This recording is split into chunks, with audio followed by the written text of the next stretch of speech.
नमस्कार दोस्तों। तो आज हम भारतीय संविधान का पार्ट 1 पढ़ेंगे, जो कि संघ और उसका राज्य क्षेत्र है। चलिए शुरू करते हैं। इसको अनुच्छेद 1 से शुरू करते हैं। अनुच्छेद 1 क्या कहता है?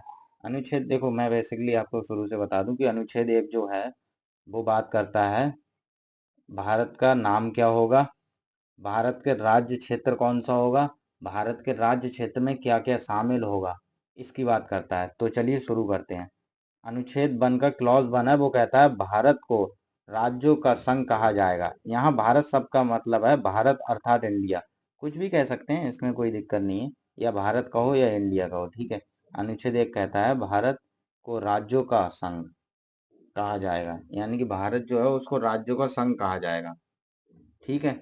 अनुच्छेद 1 का क्लॉज 2 कहता है राज्य और उसके राज्य क्षेत्र वे होंगे जो पहली अनुसूची में भी निर्दिष्ट हैं। इसका मतलब है कि अनुच्छेद 1 का क्लॉज 2 है, वो ये कहता है कि राज्य और उसके राज्य क्षेत्र वे होंगे जो पहली अनुसूची में है। भारतीय संविधान की मैं अनुसूची आपको अलग से पढ़ाऊंगा, लेकिन बेसिकली मैं आपको अभी यहाँ पे बता दूं कि पहली अनुसूची में उसके क्षेत्र की बात की गई है, पहली अनुसूची में राज्य के गठन की बात की गई है, राज्य पे प्रवेश कैसे होगा, राज्य का प्रवेश कैसे होगा, इसकी बात की गई है।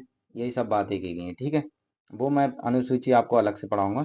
यहीं पे अनुच्छेद 1 का क्लॉज 3 कहता है भारत का राज्य क्षेत्र निम्नलिखित होगा। राज्यों के क्षेत्र, संघ शासित प्रदेश का क्षेत्र, ऐसे क्षेत्र जो भविष्य में अधिग्रहित किए जा सकते हैं, यानी कि वो क्षेत्र भी जो भारत में शामिल नहीं है लेकिन भविष्य में शामिल किए जा सकते हैं, वो भी भारत के राज्य क्षेत्र में शामिल होंगे, ठीक है। आई होप कि पहला अनुच्छेद आपको क्लियर हो गया होगा।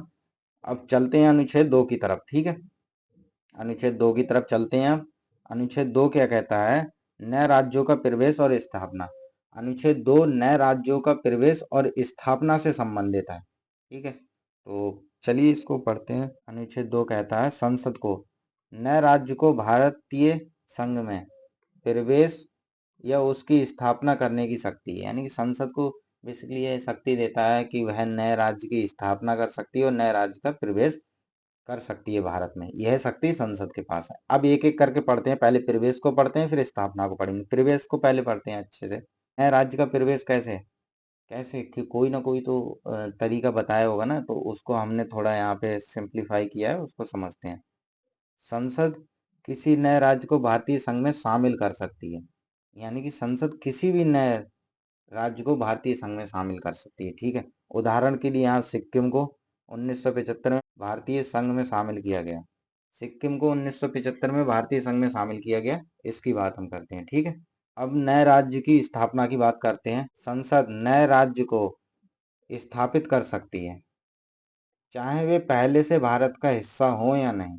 अगर संसद चाहे कोई भारत के बाहर का हिस्सा है जो भारत में पहले से शामिल नहीं है, तो संसद विधि नियम कानून बना के उसको भारत में स्थापित कर सकती है। ये कह रहा है, ठीक है। मैंने यहाँ पे एक नोट दिया है, नोट भी पढ़ लेते हैं। अनुच्छेद 2 के तहत संसद किसी नए राज्य को संघ में शामिल कर सकती है या उसकी स्थापना कर सकती है, चाहे वह पहले से भारत का हिस्सा हो या नहीं। देखो वही बात कही है जो मैंने यहाँ पे आपको अभी बताया, वही यहाँ पे मैंने नोट में डाल दिया है। तो आपको ये अनुच्छेद 2 समझ में आ गया होगा कि अनुच्छेद 2 किसकी बात करता है, ठीक है। तो उदाहरण देख लेते हैं इसका। जैसे उदाहरण के तौर पे मैं आपको दिखाऊं, यहाँ पे जो उदाहरण ये है, देखो गोवा 1961 में जो बना था, तो उसका उदाहरण मैंने यहाँ पे दिया है।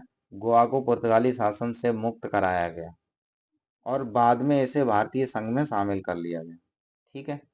1961 में गोवा को पुर्तगालियों से मुक्त कराया गया, बाद में इसे भारतीय संघ में शामिल कर लिया गया। ये अनुच्छेद 2 का उदाहरण है। एक और देख लेते हैं। सिक्किम 1975। संसद ने 36वें संविधान संशोधन अधिनियम 1975 के माध्यम से सिक्किम को भारत का 22वां राज्य बनाया, ठीक है। ये दो अनुच्छेद 2 के उदाहरण है। अगर कहीं भी ऑप्शन में ये आ जाते हैं तो आपको ये उदाहरण से ही क्वेश्चंस बन जाएंगे आपके, तो ये उदाहरण भी आपको ध्यान रखना है, ठीक है ना। चलिए फिर आगे बढ़ते हैं। अब अनुच्छेद 3 को पढ़ते हैं। अनुच्छेद 3 क्या कहता है? अनुच्छेद 3 कहता है राज्यों का गठन, सीमाओं में परिवर्तन और नाम में परिवर्तन से संबंधित है। ठीक है, तो इसको थोड़ा सिंप्लीफाई करते हैं और अच्छे से पढ़ते हैं और इसको समझते हैं कि एग्जाम के लिए ये कितना महत्वपूर्ण है और कैसे महत्वपूर्ण है। ठीक है, तो अनुच्छेद जो 3 है वो संसद को मौजूदा क्षेत्र में, जो मौजूदा राज्य क्षेत्र है उसकी सीमाओं में नामों में परिवर्तन करने की शक्ति देता है। ठीक है, ये अनुच्छेद 3 संसद को जो मौजूदा भारत का राज्य क्षेत्र है उसकी सीमाओं में और नामों में परिवर्तन की शक्ति देता है। ठीक है, ये है। ठीक है, इससे संबंधित है। इसको और थोड़ा सिंप्लीफाई करते हैं, इसको मैं आगे इसमें क्या दिया गया है। इसके तहत संसद निम्नलिखित कार्य कर सकती है। जो ये अनुच्छेद 3 है इसके तहत क्या क्या कार्य संसद कर सकती है इसकी बात की गई है। ठीक है, किसी राज्य में से नए राज्य का गठन कर सकती है, किसी राज्य में से नए राज्य का गठन कर सकती है। जैसे उदाहरण के लिए तेलंगाना राज्य बनाया गया है 2014 में। ठीक है, ये भी उदाहरण याद रखना है आपको। ठीक है, किसी राज्य क्षेत्र को बढ़ा या घटा सकती है, या तो उसका राज्य क्षेत्र बढ़ा देगी। जैसे आप मान के चलिएगा बिहार हो गया या यूपी हो गया, तो यहाँ पे अभी नए राज्य की मांग चल रही है कि अलग हमारा राज्य बनाया जाए। जैसे पूर्वांचल हो गया या विदर्भ हो गया, इसकी नए राज्य की मांग चल रही है कि इसको एक अलग से राज्य बनाया जाए। ठीक है, तो अगर भविष्य में कभी ऐसा होता है, हालांकि ऐसा वो एक अलग पॉइंट हो जाएगा, लेकिन भविष्य में अगर कभी ऐसा होता है तो इसी के तहत होगा। क्षेत्र बढ़ा या घटा सकती है। ठीक है, इसी अनुच्छेद 3 के तहत होगा जो भी होगा। किसी राज्य की सीमा में परिवर्तन करना, अगर किसी राज्य की सीमा में परिवर्तन करना है तो वो भी इसी से होगा। किसी राज्य का नाम बदलना है तो वो भी इसी से होगा। उदाहरण के लिए हम देख ले हैं, उड़ीसा था जो, अब उसको ओडिशा कर दिया है 2011 से। ठीक है, तो अब उड़ीसा नहीं कहा जाता है, अब जहां भी होगा वहां ओडिशा लिखा जाता है। ठीक है, हालांकि किसी भी परिवर्तन से पहले हालांकि किसी भी परिवर्तन से पहले संबंधित राज्य विधानसभा की राय लेना आवश्यक है। यानी कि अगर इस अनुच्छेद 3 में जो भी बातें वर्णित हैं और इसमें से कोई भी बात अगर लागू होती है तो राज्य विधानसभा की राय लेना आवश्यक है। लेकिन यह राय मानना संसद के लिए बाध्यकारी है नहीं। वो राय मान भी सकती है, नहीं भी मान सकती है, लेकिन ऐसा कुछ नहीं है कि उसको राय मानना ही मानना होगा। ठीक है, अब देखो क्या है, 2 और 3 एक जैसे ही लगते होंगे, क्योंकि यहाँ पे आप देखिए नए राज्य का गठन हो रहा है यहाँ पे भी, और यहाँ पे आपको प्रवेश और स्थापना है। ठीक है, यहाँ पे भी नया राज्य शामिल किया जा रहा है, बनाया जा रहा है अनुच्छेद 2 में, और यहाँ पे भी गठन हो रहा है। तो थोड़ा इसको सिंप्लीफाई करते हैं और अनुच्छेद 2 और 3 में अंतर समझते हैं। अनुच्छेद 2 कहता है नए राज्यों को संघ में शामिल करना। अनुच्छेद 2 नए राज्य को संघ में शामिल करता है, जबकि अनुच्छेद 3 जो है मौजूदा राज्यों का गठन करता है। ठीक है ना, अनुच्छेद 3 जो है वो मौजूदा राज्यों का गठन करता है और अनुच्छेद 2 नए राज्यों को संघ में शामिल करता है। दूसरा देख लेते हैं, नए राज्यों की स्थापना करना। अनुच्छेद 2 नए राज्यों की स्थापना करता है, जबकि अनुच्छेद 3 राज्यों की सीमाओं और नाम में परिवर्तन करता है। ठीक है ना, ये स्थापना करता है और अनुच्छेद 3 जो है वो नाम और सीमा में परिवर्तन करता है। और थोड़ा समझते हैं, संघ में नए राज्यों का प्रवेश। अनुच्छेद 2 संघ में नए राज्यों का प्रवेश करता है, जो भारतीय संघ में अभी शामिल नहीं है उनको प्रवेश करेगा। वहीं पे अनुच्छेद जो 3 है वो मौजूदा राज्यों की सीमाओं में परिवर्तन करता है। जैसे 2 राज्य को मिला के एक नया राज्य बना दिया गया, या 2 राज्य की सीमा को मिला के एक नए राज्य का निर्माण कर दिया गया, ये इसकी बात करता है। ठीक है ना, आप समझ चुके होंगे दोनों अनुच्छेदों को कि अनुच्छेद 2 क्या है, अनुच्छेद 3 क्या है और अनुच्छेद 2 और 3 में अंतर क्या है। ठीक है, अब अनुच्छेद 4 की तरफ बढ़ते हैं। तो अनुच्छेद 4 क्या कहता है इसको हम पढ़ते हैं। अनुच्छेद 4 कहता है संविधान के पहली अनुसूची और चौथी अनुसूची में संशोधन। जो अनुच्छेद 4 है वो कहता है संविधान की पहली अनुसूची और चौथी अनुसूची में संशोधन किया जाएगा। अब क्यों किया जाएगा इसको समझते हैं। ठीक है, यह संशोधन होगा तो कैसे होगा, किस लिए संशोधन होगा, इसको समझते हैं। अनुच्छेद 4 के अनुसार अनुच्छेद 2 और 3 के तहत किए गए किसी भी परिवर्तन के लिए संविधान की पहली अनुसूची और चौथी अनुसूची में संशोधन किया जाएगा। ये देखो, अब मैं आपको सिंपल तरीके से समझाऊं। अनुच्छेद 4 जो है वो ये कह रहा है कि अनुच्छेद 2 और अनुच्छेद 3 के तहत अगर कोई भी परिवर्तन होता है तो संविधान की पहली अनुसूची और चौथी अनुसूची में संशोधन किया जा सकता है। अब देखो, पहली अनुसूची क्या है? राज्य और संघ शासित प्रदेश की अनुसूची है। ठीक है, अब देखो क्या है, अगर नया राज्य बनाया गया तो कोई राज्य जुड़ेगा ना, तो अगर कोई राज्य जुड़ेगा तो पहली अनुसूची में संशोधन होगा ही होगा, क्योंकि इसमें सूची दी गई है। सूची दी गई है तो अभी मान के चलिएगा जैसे 28 हैं राज्य, तो बाद में ये 29 हो जाएंगे अगर कोई नया राज्य जोड़ा जा रहा है तो। अब ऐसे ही आप मान के चलिएगा कि अनुसूची 4 की जब बात करते हैं तो वो किससे संबंधित है? राज्यसभा में सीटों का आवंटन। अब देखिए, अनुच्छेद 2 में या 3 में कोई परिवर्तन किया गया, नया राज्य बनाया गया, या दो राज्य को मिला के एक नया राज्य बना दिया गया, जैसे मान के चलिएगा एक ये राज्य है, एक ये राज्य है। अब दोनों को मिला दिया गया और यहाँ से निर्माण हो गया एक नए राज्य का, तो यहाँ पे कोई ना कोई तो राज्यसभा की सीट होगी। जब ये राज्यसभा की सीट यहाँ पे होगी तो फिर अनुसूची 4 में संशोधन किया जाएगा ना फिर। तो ये बात कह रहा है अनुच्छेद 4। अब देखो, आपको समझ में आ गया होगा, फिर भी जो इसके आगे जो मैं दिया हूँ वो पढ़ दे रहा हूँ, लेकिन आपको अनुच्छेद 4 बहुत अच्छे से अब समझ आ चुका होगा। यह अनुच्छेद सुनिश्चित करता है कि ऐसे परिवर्तन को अनुच्छेद 368 के तहत संविधान संशोधन की आवश्यकता नहीं है। देखो ये क्या कह रहा है, ये जो अनुच्छेद है, ठीक है ना, जैसे हमने अनुच्छेद 2, मैं आपको थोड़ा पेज क्लियर करके फिर मैं आपको समझाऊं सही से। ठीक, एक मिनट बस, हो गया, ठीक है, ओके। देखो देखो, आर्टिकल 2, आर्टिकल 3 में अगर हमने कोई भी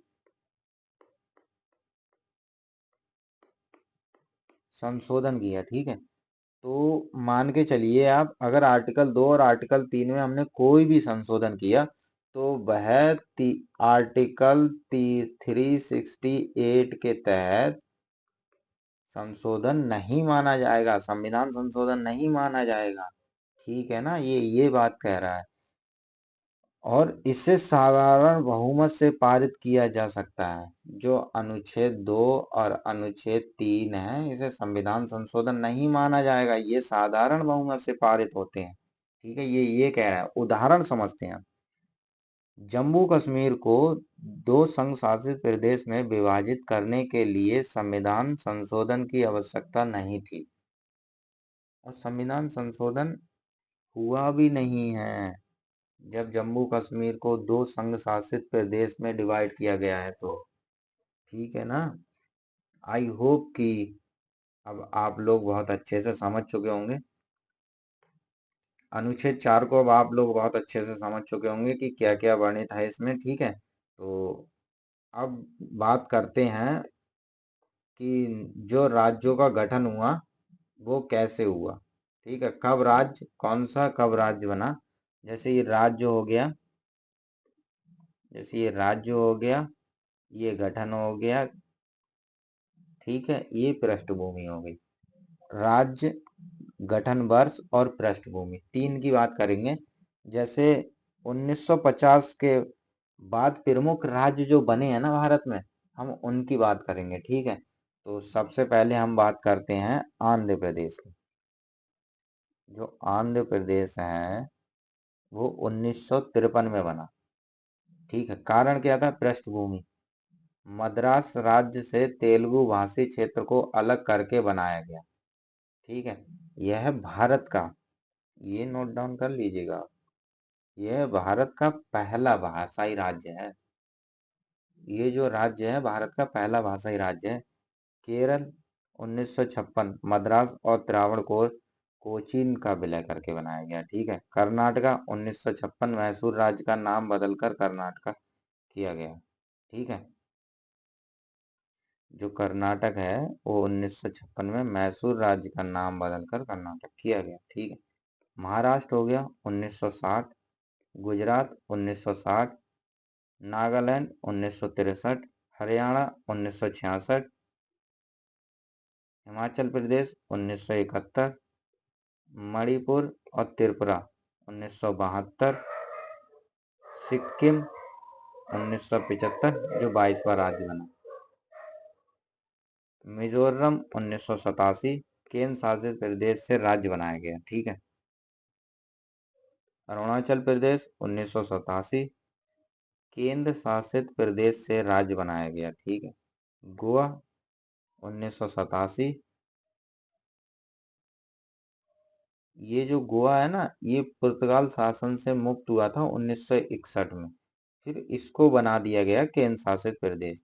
अब केंद्र शासित प्रदेश से जो राज्य बना है ना वो 1987 में बना है। ठीक है। यहाँ ये ध्यान रखना। फिर ये नहीं कि आप मतलब कि भारत में विलय अलग हुआ है लेकिन राज्य अलग बनाया गया है, फिर आप 1961 मार दो आंसर अगर कभी क्वेश्चन आए तो। छत्तीसगढ़ है जो वो 2000 में बना है मध्य प्रदेश से अलग होकर। उत्तराखंड है वो भी 2000 में बना है उत्तर प्रदेश से अलग होकर। झारखंड है वो बिहार से अलग होकर बना है। और तेलंगाना तो 2014 में बना है जो मैंने आपको ऊपर अभी बनाया है।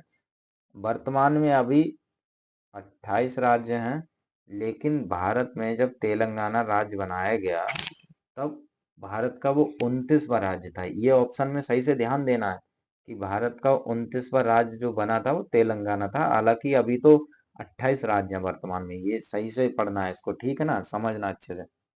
नवीनतम नवीन परिवर्तन कौन कौन से हुए हैं या कौन से नए राज्य बने हैं उसकी भी चर्चा कर लेते हैं थोड़ी सी यहाँ पे। और जो ये नोट्स मैं आपके साथ शेयर करूंगा, परेशान ना हो। ये नोट्स आप मेरे टेलीग्राम अकाउंट से या टेलीग्राम जो भी चैनल होगा वहां से आप ले सकते हैं। ओके, आप परेशान नहीं हो जाइएगा। तो ये लिखिएगा नहीं, आप बस सुनिएगा। लिखने की कोई जरूरत नहीं है, आप सुनो और आराम से देखिए। उसके बाद में ये नोट्स का आप पीडीएफ निकाल लीजिएगा। ये जो मैं दे रहा हूँ ना ये जिस्ट है, ये मान के चलिएगा आप। ये बहुत ही ज्यादा है। जैसे आप ये देखिएगा, ये एक माइंड मैप है। और ये जो माइंड मैप है ना, ये मान के चलिएगा आपने अगर एक बार भी पढ़ लिया तो दिमाग में बैठ जाएगा। उसके बाद में आप कोई सा भी क्वेश्चन सॉल्व कीजिएगा, कोई भी एग्जाम का, सब यहीं से आएगा। देखो थोड़ी सी यहाँ पे चर्चा कर लें। चाहे यूपीएससी हो या पीसीएस हो, ठीक है, आरओ एआरओ हो या फिर आरआरबी का हो, रेलवे का हो, एसएससी का हो या यूपीपी का हो या यूपीएसआई का हो, कोई भी एग्जाम हो, आप मान के चलिएगा इस टॉपिक से अगर कभी भी क्वेश्चंस बनेगा तो आएगा ही आएगा। कोई भी एग्जाम हो, इस टॉपिक से अगर क्वेश्चंस बना तो ये मान के चलिएगा आएगा ही आएगा। इस नोट से बाहर नहीं आएगा। अगर आपको यकीन ना हो तो जो भी एग्जाम हो जाए उसके बाद आप देख लेना खुद ही। मैंने इतने सारे एग्जाम गिनाए, अगर इस टॉपिक से आया क्वेश्चन तो जो मैं पढ़ा रहा हूँ, जो मैं नोट्स आपको दूंगा उसी से आएगा। ठीक है। 99.99% मैं आपसे कह रहा हूँ यहीं से क्वेश्चन बनेगा जो मैं आपको नोट दूंगा और पढ़ाऊंगा। ठीक है।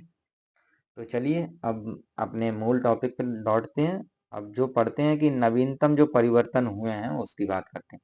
जैसे जम्मू कश्मीर बनाया गया 2019 में। ठीक है। अनुच्छेद 370 हटाकर इसे दो केंद्र शासित प्रदेश में बांट दिया गया, जम्मू कश्मीर और लद्दाख। ठीक है, विभाजित कर दिया गया। यहाँ पे एक नोट डाला है मैंने, वो नोट को भी पढ़ लेते हैं। जम्मू कश्मीर अब राज्य नहीं है बल्कि केंद्र शासित प्रदेश है। ठीक है, ये ध्यान रखना है। फिर आप राज्य समझो, ये 2019 में ही किया गया था परिवर्तन। राज्यों की संख्या वर्तमान में 28 है।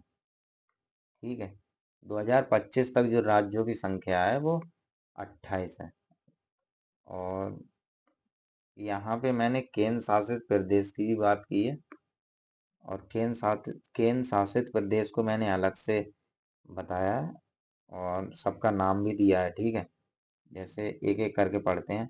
अंडमान और निकोबार द्वीप समूह, दादरा और नगर हवेली और दमन दीव, ठीक है। ये दो, दादरा और नगर हवेली, दमन और दीव, ये दो। एक ये हो गया अंडमान निकोबार, दादरा और नगर हवेली, दमन और दीव हो गया।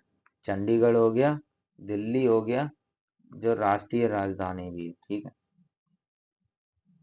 जम्मू कश्मीर हो गया, लद्दाख हो गया, लक्षद्वीप हो गया,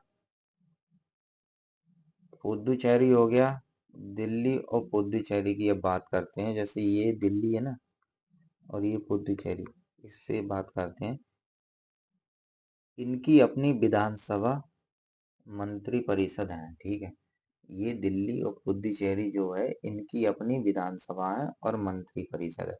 विधानसभा और मंत्री परिषद जो है, अभी आप बस इतना ध्यान रखिएगा कि पुदुचेरी और दिल्ली की अपनी विधानसभा और मंत्री परिषद है। इसको मैं आगे जब मैं पॉलिटी पढ़ाऊंगा तो ये सब कुछ आपको पढ़ाऊंगा, ठीक है।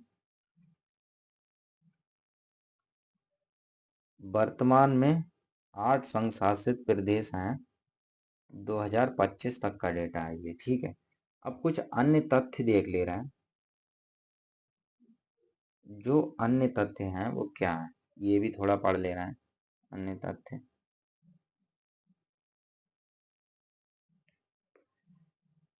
भारत को संघीय ढांचे वाला देश है।